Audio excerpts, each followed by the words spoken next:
اور مجھے وہ بھیجی ہے. وہ میں نے حوالہ جات کوڈ کے ہیں. 26 آیتوں پر ایک ایک پر میں بولوں گا, سب کی وضاحت کروں گا کہ یہ ابو بکر کی مجال نہیں ہے, عمر کی مجال نہیں ہے, عثمان کی مجال نہیں ہے جو ایسے کرے. اور وہ ثبوت میں, اپنے ثبوت میں رضوی وہ کہتا ہے کہ علی اور اس کی آل جو ہے وہ اس تشدد کی آیات سے ان کا کوئی تعلق نہیں ہے. بھائی کوئی تعلق نہیں ہے تو تیرے شیر خدا نے کیا کچھ کیا جب چوتھے نمبر پہ خلیفہ بنا؟ میں تو چاروں کو نہیں مانتا, چاروں نہیں ہے کہ اس عرصے میں تو محمد رسول اللہ خود زندہ ہیں جب تم نے جھوٹی تاریخ میں ان کو خلیفہ پر مشہور کیا ہے. نبی تو زندہ ہیں, نبی 11 ہجری میں فوت نہیں ہوئے, نبی علیہ السلام 71 ہجری میں فوت ہوئے. تو تم نے جو خلافت کے 30 سال 40 سال لکھے ہیں یہ سب تمہاری بوگس تاریخ ہے جو تمہیں یہود مجوس نصارہ کے تھنک ٹینک نے, جو تھنک ٹینک عبداللہ بن سبا یہودی کی فری میسن کے ہیڈ کی تیار کی ہوئی تھی, اس تھنک ٹینک نے یہ تاریخ بنائی ہے کہ نبی کو مردہ مشہور کرو اور اس کی جگہ پہ خلیفہ لاؤ اور خلافت پر جنگ کراؤ اور خلافت میں علی کا حق مارنے والے 3 خلیفے ہیں اس طرح مشہور کرو. یہ ساری جھوٹی باتیں ہیں. خلافت کا حق کاہے کا جب محمد علیہ السلام زندہ بیٹھا ہے تو خلافت کا استحقاق کس کے لیے کیوں مانا جائے؟ میں کئی دفعہ کہہ چکا ہوں کہ لیلۃ القدر وما ادراک ما لیلۃ القدر, لیلۃ القدر خیر من الف شہر, 1000 ماہ سے. تو پھر اگلی آیت کہتی ہے تنزل الملائکۃ والروح فیہا باذن ربہم من کل امر.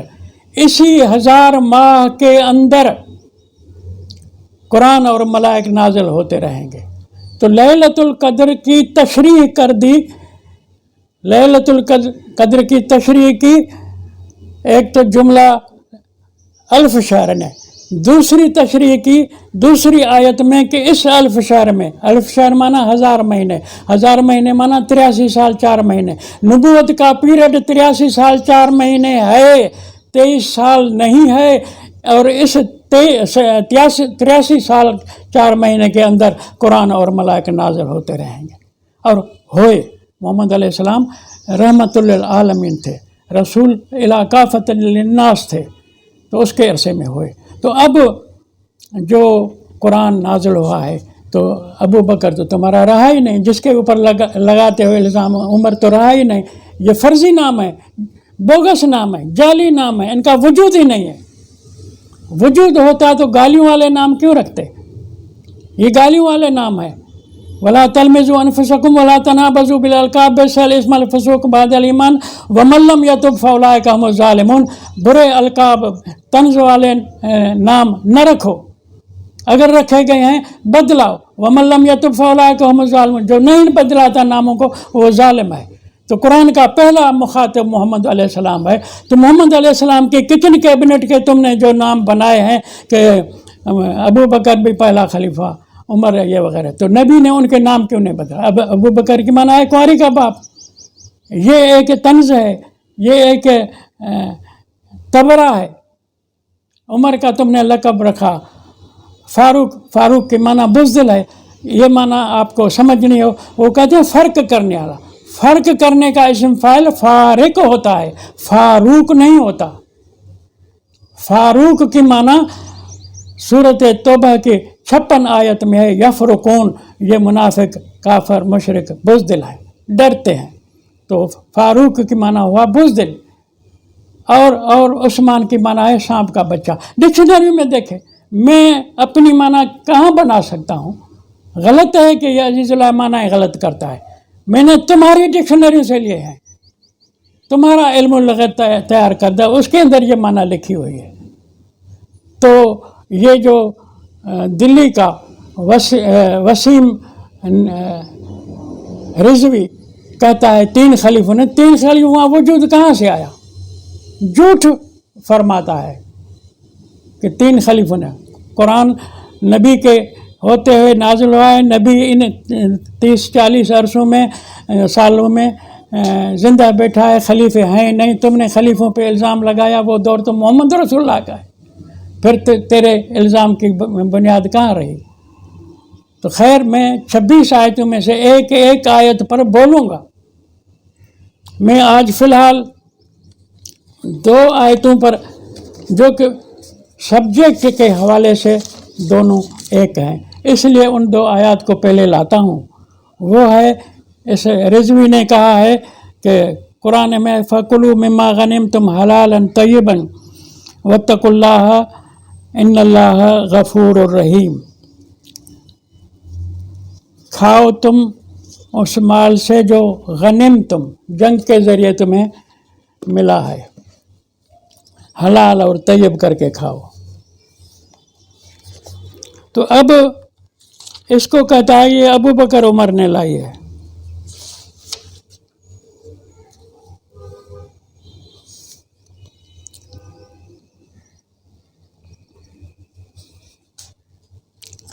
میں پوچھوں گا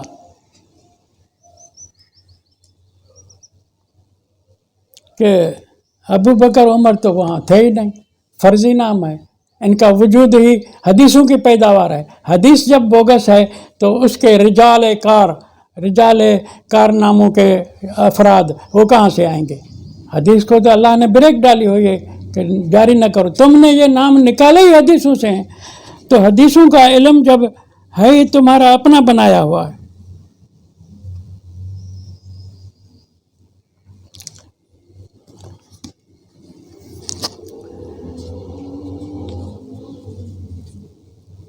تو اب یہ مال غنیمت، یہ دیکھیں، یہ اس نے جو 26 آیتوں کا انتخاب ہے، یہ سورۃ توبہ، سورۃ انفال کی کچھ زیادہ ہی ہیں، اس کے علاوہ بھی ہیں. وہ تو میں آپ کی خدمت میں عرض کر چکا ہوں کہ یہ کوئی جارج ششم یا پنجم تھا برطانیہ کا. مرتے وقت وہ سکرات کے قریب کہہ رہا تھا کہ میں ایک افسوس دل میں لے کر مر رہا ہوں. کسی نے پوچھا وہ کیا بات ہے؟ اس نے کہا بات یہ ہے کہ میری خواہش تھی کہ مسلمانوں کے قرآن سے، کتاب سے میں سورۃ توبہ اور انفال کو کاٹ دوں، نکال دوں، تو وہ میں نہیں کر سکا، اس لیے مر رہا ہوں، یہ افسوس لے جا رہا ہوں اپنے ساتھ. تو اس سے ثابت ہوا کہ وہ ڈیوٹی جارج ششم کی سید وسیم رضوی پر آئی کہ ان کا جو روح ہے آیات کا، یہ سورۃ انفال کی 69 نمبر آیت ہے، میں نے تلاوت کی. تو مال غنیمت کا اس میں ذکر ہے. اب بتاؤ کہ مال غنیمت، یہ جتنی آیات ہیں جو بھی اس نے یہاں لکھی ہیں، میں نے وہ نوٹ کر رکھی ہیں، ساری مدنی ہیں، مدنی صورتوں سے تعلق رکھتی ہیں.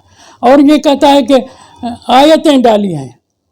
اس کو پتہ ہی نہیں ہے کہ آیت کی شکل میں قرآن نازل ہی نہیں ہوا.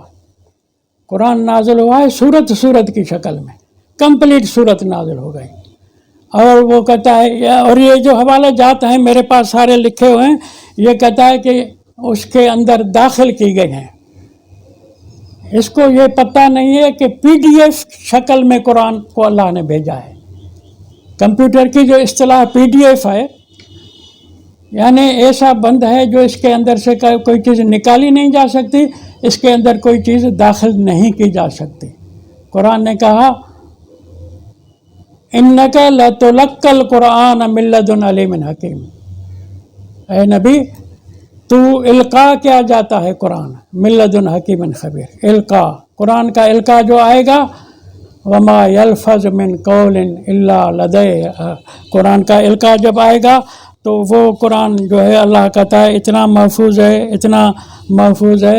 انہ لقول رسول کریم. اب رسول جب بتائے گا قرآن اللہ سے ملا ہوا، وما یبدل القول لدیہ، اس کے فیصلے نہیں بدلتے، اس کے قول نہیں بدلتے، اقوال نہیں بدلتے، سالم اقوال، سالم فیصلے، سالم قوانین لوگوں تک محمد پہنچائے گا.